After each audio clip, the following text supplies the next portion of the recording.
Okay, top secret, interesting. Wireless Portfolio Management Office, NSA's wireless portfolio. In early 2002, Fran Landolf, Chief Cryptanalysis and Exploitation, was endorsed by the director to blah, blah, blah. Wireless is defined as personal communications devices offering mobility and location-based services, such as cell phones, satellite phones, trunk mobile radio, wireless local area network, and the like. Its challenges are primarily persistent access, user identification, and geolocation. Persistent access, interesting, very interesting. So wait, are they saying that the issue is they can have interrupted access sometimes? So when they're... I would consider not knowing their full capabilities in 2004, that there's a big difference between sticking a tap on a physical phone line, where that physical phone line is always going to physically exist and be present, and sticking a tap on a mobile phone, which can switch service provider at any given moment, or switch country or physical location at any given moment. So I think the nature of tapping a landline is different from the nature of tapping a cell phone. That makes sense. That's my personal take on that.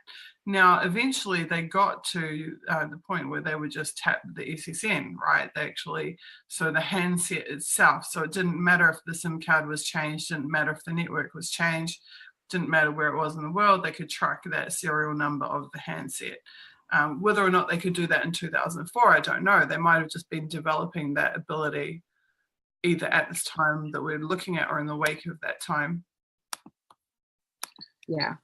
The first thing I thought of was just, somebody going out of service and having, interrupted access in that sense. But they're complaining that mobile devices sport hard encryption, recognizing at the time that the exploitation of this critical set of technologies lacked a comprehensive and cohesive strategy, both internal to NSA and across the IC. They set plans in motion to formalize the activities, blah, blah, blah. By late 2002, an entire office was established for tapping cell phones. That is interesting. I consider that to be interesting. Because cell phones were in fact in use since like 1994 or something like that. Yeah. Definitely. I like their, I also think their dot points there are interesting, just, from my own understanding. This needs a lot more. Yeah, all of that. Yeah. But this line, shape and influence corporate policy and architecture. Excuse me, I'm just going to have a little cough. No problem.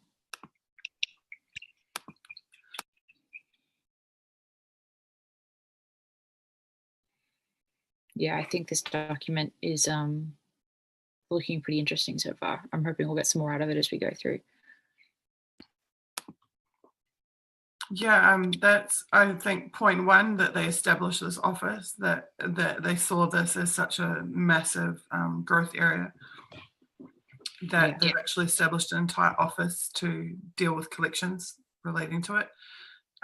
Two, I think the date is significant, where they say that happened in 2002. And three, if this says what I think it says, and I say if because I don't know, but shape and influence corporate policy and architecture.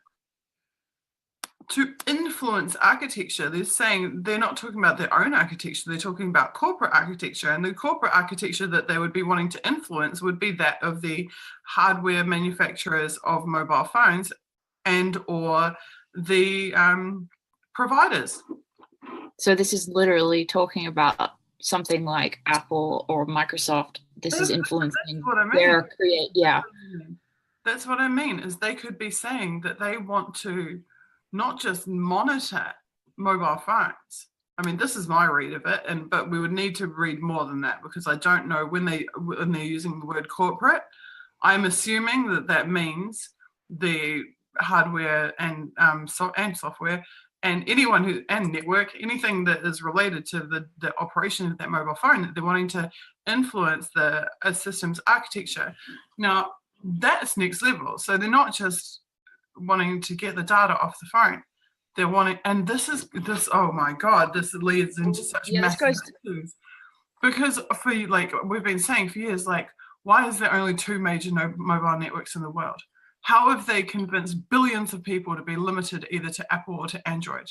How is that possible? It is nonsensical. It makes no sense whatsoever that there would only be 2 major mobile networks and everybody else is like, you know, with the exception of specialized corporate products, the entire planet is using one of 2 mobile operating systems. And whose benefit would that be? To whose benefit would it be for the entire planet to be using one of 2 networks? Yeah. To the benefit of those who are collecting on those networks. And then this ties into the targeting of innovators and of people who are creating new products and new systems. They are targeted, as we've discussed previously. So this simple line in this document, the simple define and implement their strategy, shape and influence corporate policy and architecture. Policy, okay, fine. The government wants to, you know, wants to bend business to its will via policy, but architecture to actually influence the way that they establish and operate their corporate systems. Yeah, when I read architecture, what struck me was trying to get around or to get around encryption, you know, to have that, you know, the backdoor into the actual device itself, possibly. But I know much less about technology than you do, so I may be incorrect. Let's see what chat has to say about this. So I suspect it has something very interesting to say, because we have cool people that say cool stuff. I know that, you know, Vault 7 did reveal a lot about what the CIA was doing with a lot of this stuff, at least later on. But this is probably a lot of, you know, a long time before all of that was developed.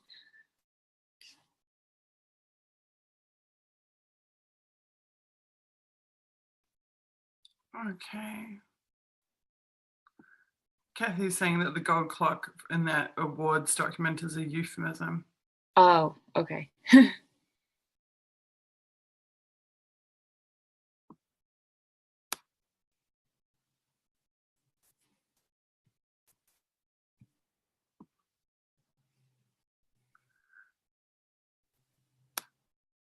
Matt says it's tying everything together. Yeah, this is tying everything together.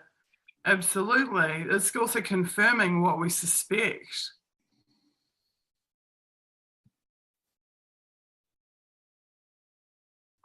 Wow. Yeah, and I like that it's giving us this, it's filling in kind of like the history before we get to stuff like Vault 7. And I know that, you know, this is the NSA, not the CIA, but still I feel like this is giving us some background to the impetus that led to that type of thing. That's completely fantastic, Elizabeth. You're right. And I mean, I think people look at it and go, oh, this is like 13 years ago, you know, it must be irrelevant. But as you're saying, this is the foundational knowledge that is making everything else. It's training us. It's actually training us to be able to analyze the documents that come next. It's actually, I would say ingenious. I'm just putting this link in because I think that this is extremely significant and I definitely want to write about it. Yeah, I agree. Definitely significant.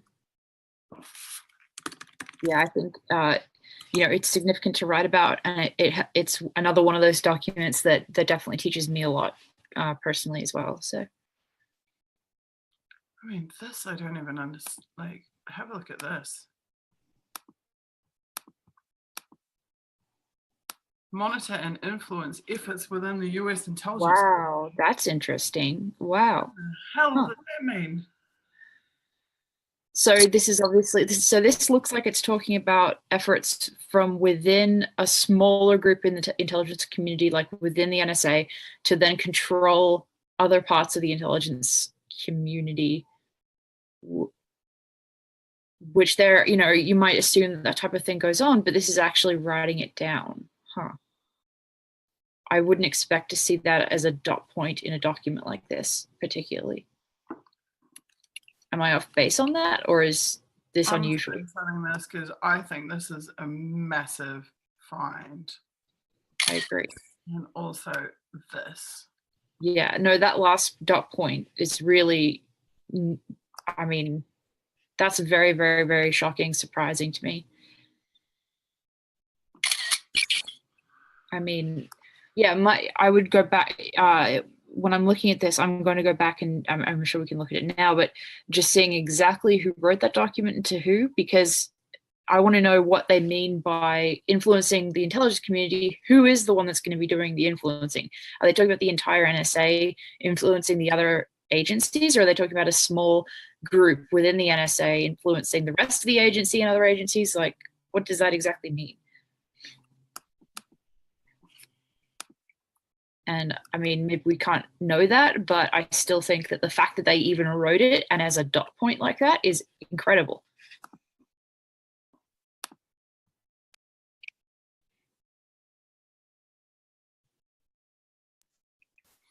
I think that's an extremely significant find. Extremely significant find.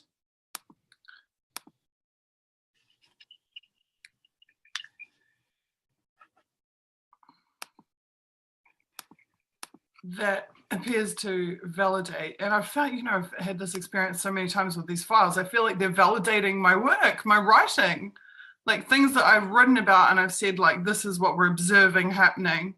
Now we have actual documents that we can hold up and go, and here is the NSA admitting to doing it. Yeah. Okay, I think we need to read through the rest of it, but also I'm just a bit like, whoa, over the fact that we've just found that.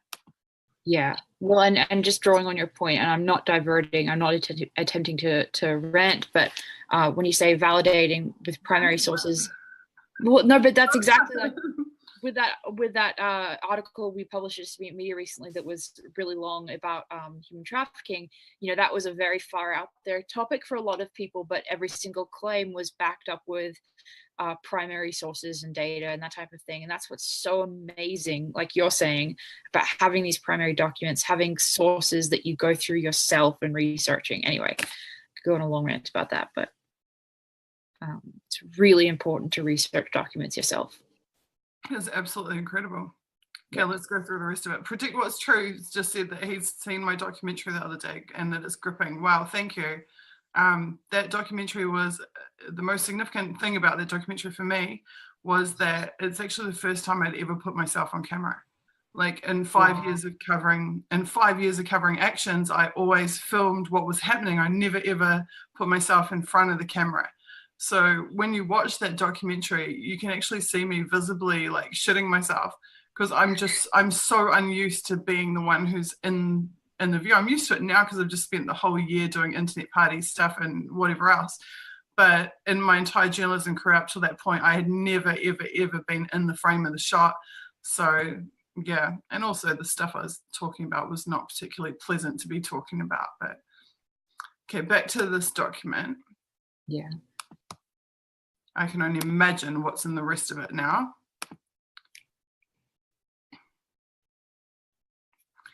The exploitation of this critical set of technologies needed to be formalized.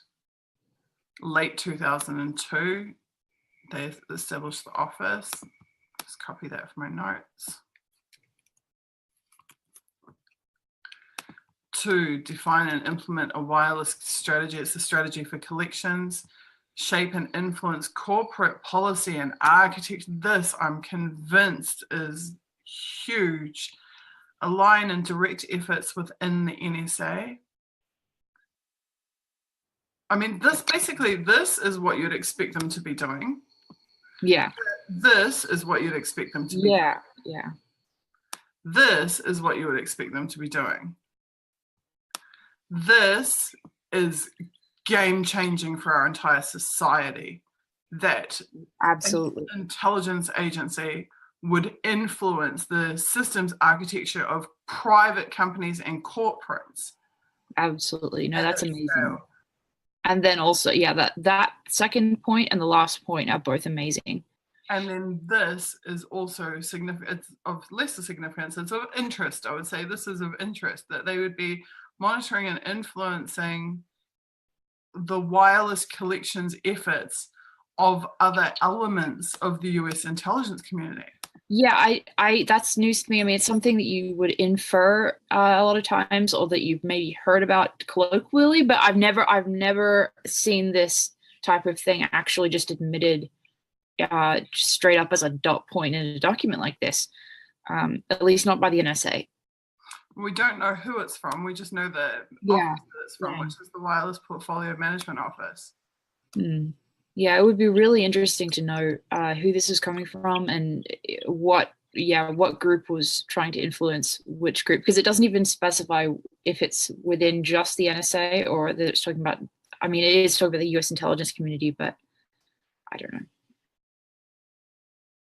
Right. To date, they have developed their strategy, which is the wireless implementation plan, to governing how the exploitation capabilities are shared and protected in tactical environments, i.e. on the ground in operations, and a formal memorandum of agreement with the CIA on joint governance of how wireless exploitation capabilities are shared with liaison entities, meaning foreign partner liaison officers.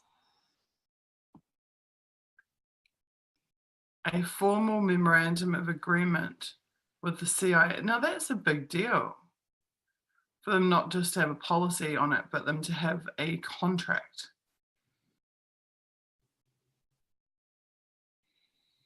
Yeah, that is a big deal, for sure. Okay. And a formal one.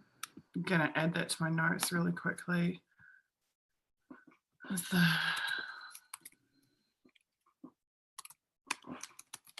memorandum of agreement, not of understanding, of agreement with the CIA. Yeah, formal agreement, yeah. That's a legally binding contract.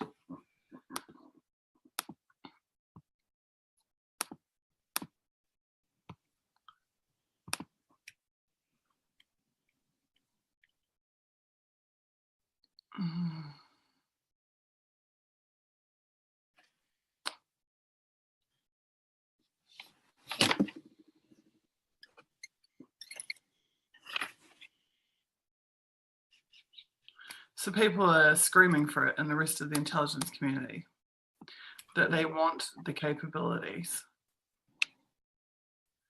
The immediate need to share capabilities beyond NSA might have something to do with that monitoring and influencing efforts within the US intelligence community.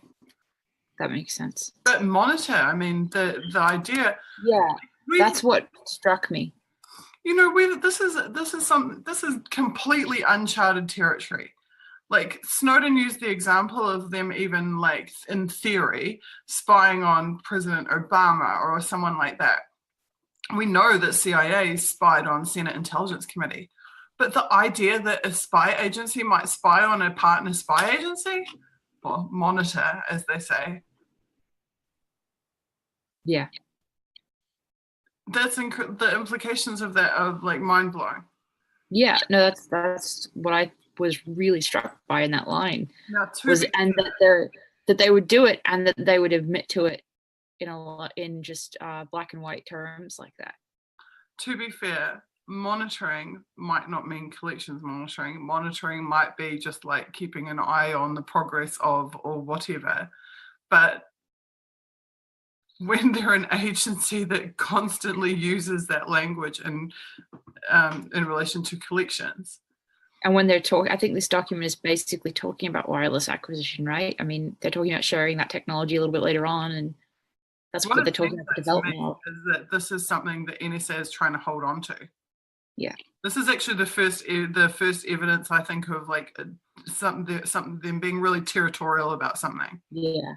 Because they allude to that, where they say the need to share the capabilities beyond the NSA suggests that currently it's the NSA with those capabilities. Definitely. And then the fact that they had to go so far as to have a legal contract with the CIA about joint governance of how the capabilities for the exploits are shared with other people, other not just, well, they say entities, I guess that's the best word, but meaning other Five Eye countries, et cetera, other partner organizations, means that there must have been some kind of stoush over who would be able to do this and how they would be able to do it, and who else would be allowed to know that they're doing it. In drawing up the wireless implementation plan, they gained, oh, here we go. An extended team gained comprehensive knowledge of NSA wireless development activities across data acquisition, analysis, production, and research. So that's why this is so huge. So this is so huge because it relates to everything they want to know anything about, basically. All of their divisions are wanting product that is a result of these wireless exploits. Yeah.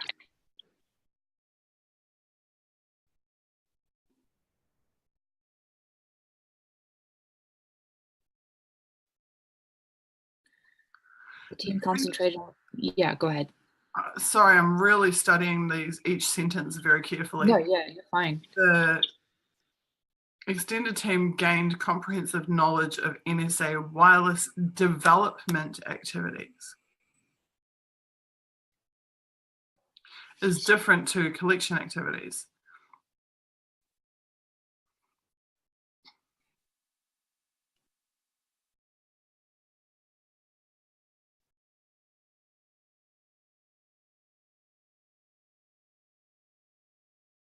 So what do you think that infers specifically?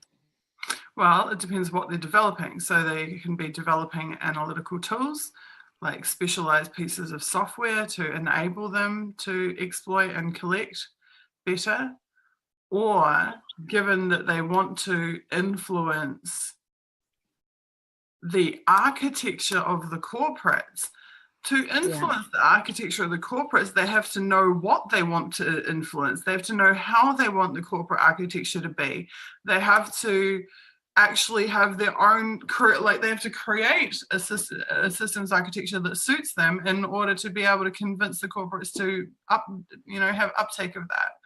So they would need to develop that architecture in order to be able to do that. So they would need to be sitting there asking themselves questions like, how do we want this to operate? How do we want, what access points do we want to have?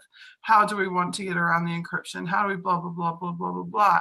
So they would have to have an internal game plan long before they started actually going near any of these companies and trying to get them to do stuff.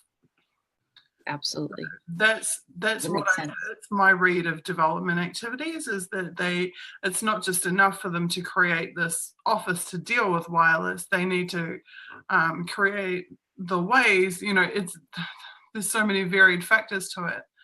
It's like the ways to exploit require tools, but then to influence entire industry, they need to have architectural plans. There's all kinds of stuff going on here. I think this document is actually mapping it out pretty well, piece by piece. So this is easily an entire article in itself. Definitely. Comprehensive knowledge of their wireless development activities. So I take this to mean that they have gone into each of these divisions and they have looked at what activities are already happening in these various places that relate to wireless collections in one way, shape, one way or another.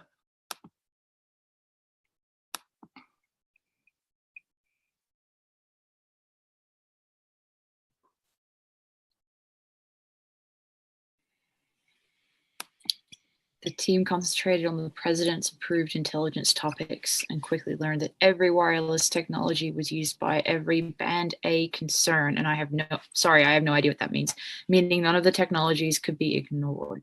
The team also embraced wireless strategies for 4 pillars. I'm more interested in what this NSPD 26 is, because I remember there was it was a presidential directive. I'm sure that's what the PD stands for. It's something presidential directive. That makes sense. And it was, Snowden's referenced it several times. In fact, I remember at one point I actually had a link to it. It's like a once in a blue moon document, I'm pretty sure, that set out a strategy directly from the President of the United States in relation to the activities of the intelligence community. Wow. Okay. I bet you'd be able to find me a link, please, to that the special presidential directive or whatever it was. Actually, let's just check in with chat because there's a lot going on at the moment. I feel like this document's kind of amazing. Yeah, it's incredible.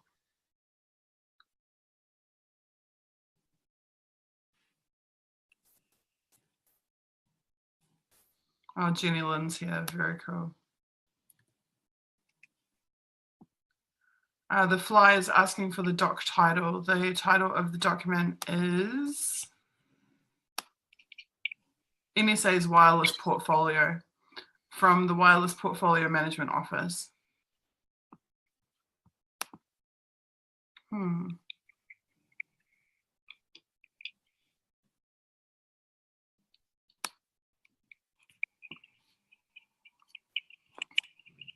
Why are cell phones so important? Really think about how much control that is, Matt says. Protect What's True points out that shape and influence corporate policy and architecture as their second bulletin seems that they really wanted to emphasize it. It's way up there in priority. Yeah, I think they're wanting to rein in the development activities of the corporate sector and to control, they're trying to control the strategic direction of the technology. Yeah, exactly. I agree. That's what it comes down to. Yeah, and that raises the question or the topic for me of something that we saw a bit of in Vault 7, which is, you know, either creating or having access to taking advantage of potential weaknesses that can get around attempts to privacy, whether it's encryption or anything else.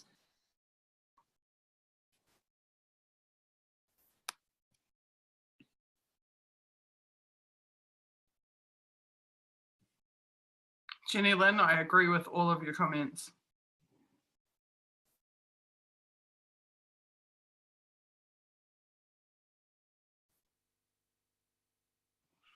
Wow.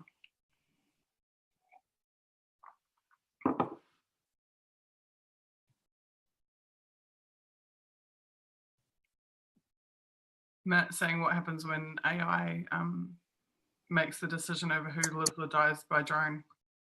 Yeah, no, the whole AI topic is huge, and I think Julian Assange has done a good job bringing it up to people's attention.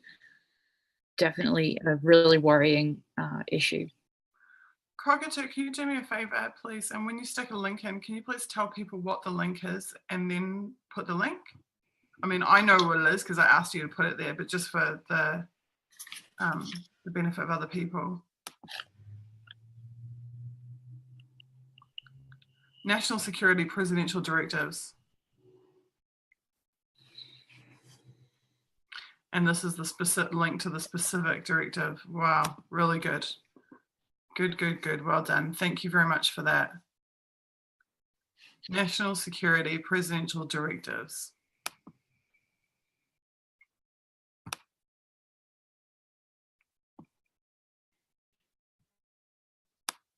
Fantastic, Cockatoo. Thank you. Can someone make sure that you are putting Cockatoo's links into the pirate pad? That would be really, really great. Okay, let's get back to this document because there's still a bunch more reading to do in it.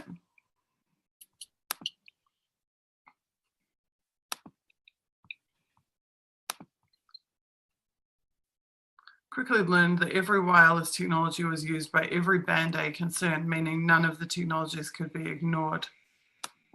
You know, what does band A mean? Is that one of my ignorant? It seems like a targeting reference. Okay. So that's what it seems like to me.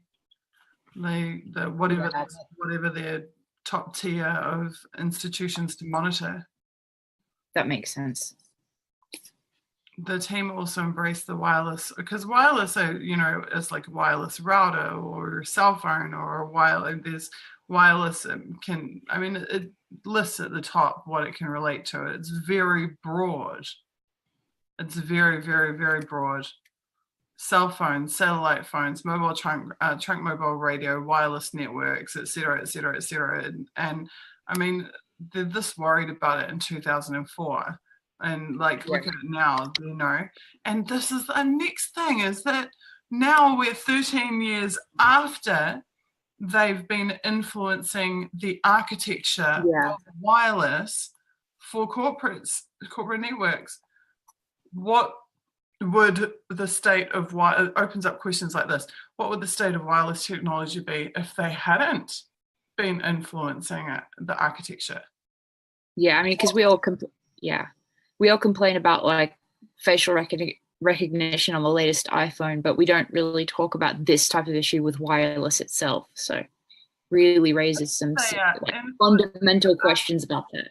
And if they're influencing the architecture of wireless development in the corporate sphere, why wouldn't they be influencing the architecture of hardware development or of other technologies as well? So as you've just pointed out, whose idea was it to have facial recognition integrated with cell phone technology? Yeah. Like, for a long time, people have speculated that it was the intelligence agencies. That would logically make sense to me. But this is the closest we've got, I think, ever to proving that they have a hand in the development of all of this. Yeah.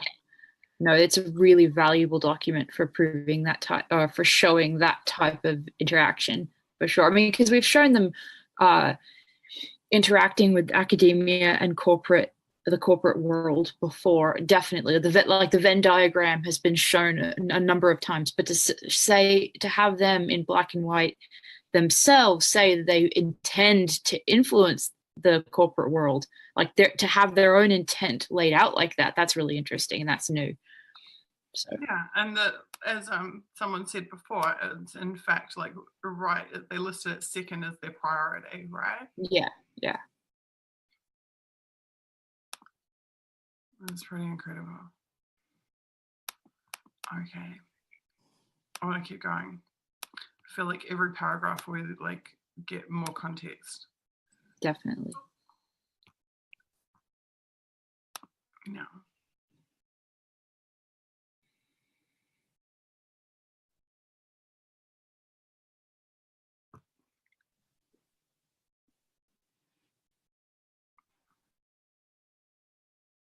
None of the technologies could be ignored. The team also embraced the wireless strategy's 4 pillars for accessing wireless communications in priority order of consideration. Buy it, enable it, take it, and finally collect it. What in the heck? Yeah, that doesn't really make sense to me, actually. The team also embraced the wireless strategies 4 pillars for accessing. So they're referring to their strategy document that they created to govern the activities of this team, the wireless implementation plan. Yeah. So in the wireless implementation plan, we now know it contains a 4 pillars concept. The 4 pillars concept in that plan is governs how they access wireless communications in priority order: buy it, enable it, take it, and collect it.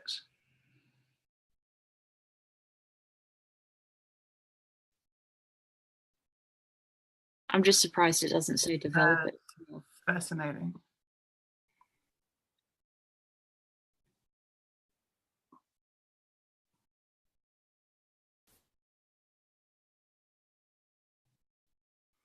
In addition, the team looked at the foundational tools and services required to exploit wireless, which is an often overlooked part of the cost of doing business. This, I'm going to just mull over this for a while. I've got some ideas about what I think it is, but I don't know enough at this point. We laid out program plans for a basic level, a credible level, and an unconstrained level of investment.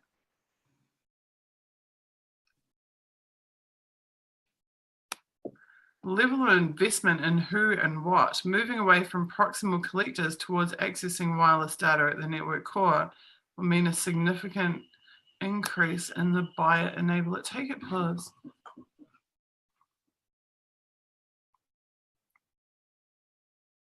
Basic level makes sense, but credible level? Moving away from proximal collectors means collecting from the device side toward accessing wireless data at the network core, which means collecting at the systems end. Okay. Will mean a significant increase in the buy it, enable it, and take it pillars. Okay, so what this sounds like is that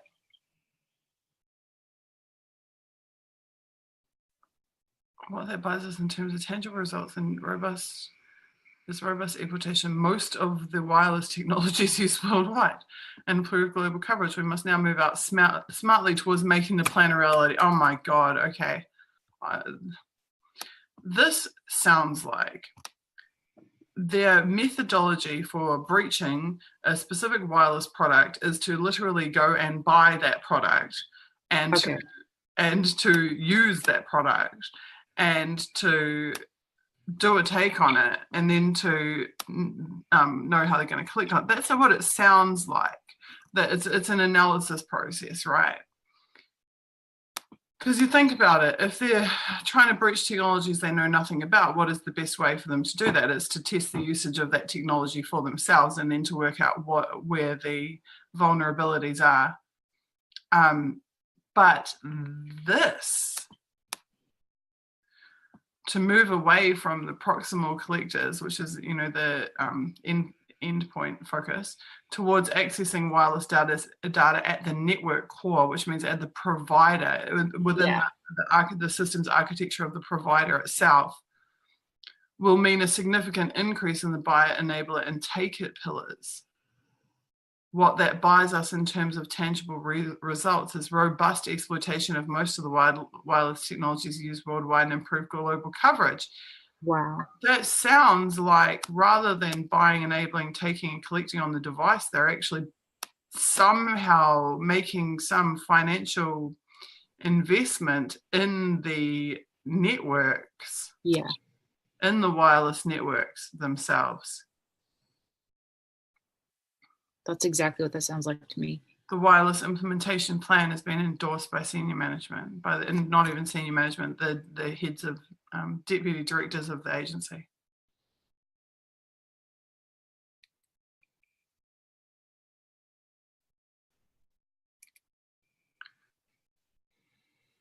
That's amazing. I feel like we need to know a lot more about this. Yeah. If you guys want to go to the intercept.com and search on this, buy it, enable it, take it, and collect it, and search on this wireless implementation plan. Whenever they reference a document, Elizabeth, that we don't have access to, but then it gives specific details, it gives away specific details of what that document contains, we need to draft that out in our notes. Definitely. Like we did for the global network one. Yeah, I remember that. Yeah. That's huge. Absolutely. Huge.